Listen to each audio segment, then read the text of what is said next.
Welcome to the full history about Thyge Ottesen Brahe. He was an astronomer who only used his eyes to observe the sky and the stars with. He was also probably the best paid astronomer of his days. He was so well paid, in fact, that Denmark used 1% of its entire wealth one year to give him the island of Wien, where he was allowed to build a castle and a planetarium to observe the stars with. It was very unique in a way, if you see it that way. He was also a geocentric. He was a believer of the globe model. I will of course say that, but to his death he was staying on at the world. The Earth was in the middle, and the sun evolved around the Earth together with the stars of the days. That was known back then.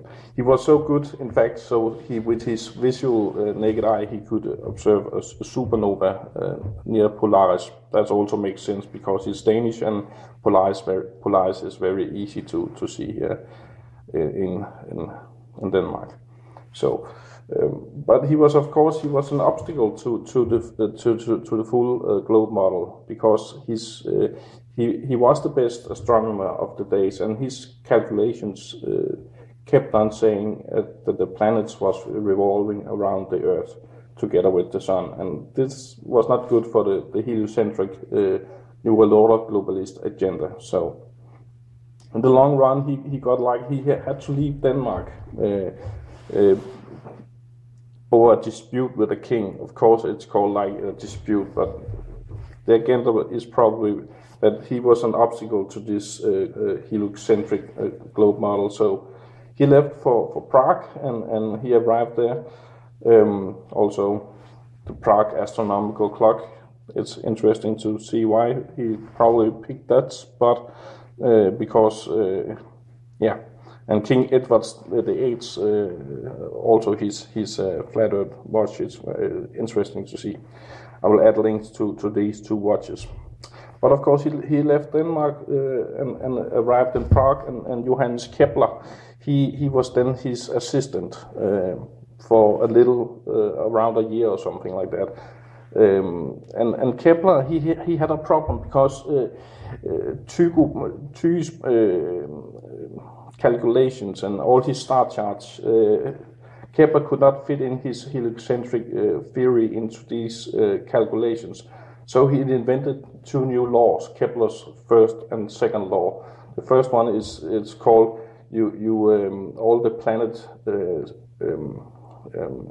circulations around the sun is elliptic shaped, and there is a diversion in speed of the planets as they approach the corners of the eclipse. Because if he has not invented these two kind of laws, and again it's nonsense mathematics to explain something natural where everybody can see, but that's what he did, these two laws, because then he could use his theories on top of Thyge's work, so to speak. And he only worked for him 1 year, and then poor Mr. Thyge Brahe died, or got killed, I would probably say, after a dinner at a nobility. Of course, again, one of the elite.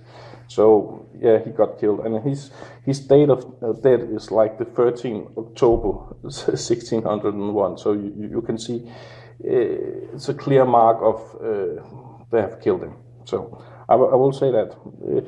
And after his death, Galileo, of course, he came up with this telescope, because still his star charts and all his calculations, it didn't look good for the heliocentric team, so to speak. So they had to do something, and Galileo then invented the telescope.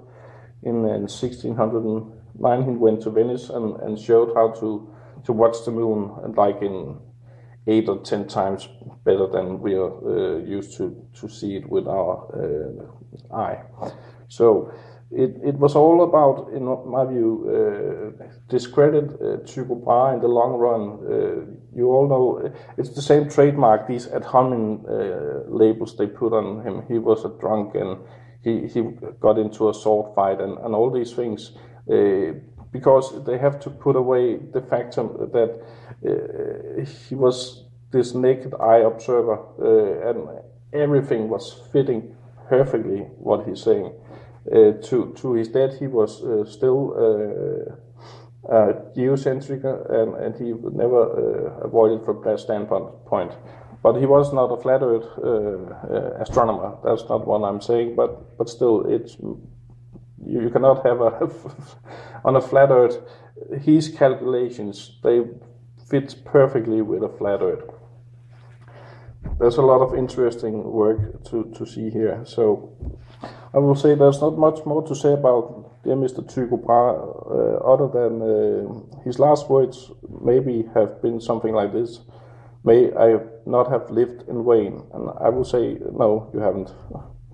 You made a wonderful work, and we can still study it and use it as flat earthers. So it's just digging all the old astronomers. There's a lot of truth hidden out there. So seek and you shall find. Thank you for listening to this little video. It's short, but I hope it's informative for you. Please do research on what I'm saying so you can make up your own mind and it's the truth what I'm telling. Goodbye and thank you for watching.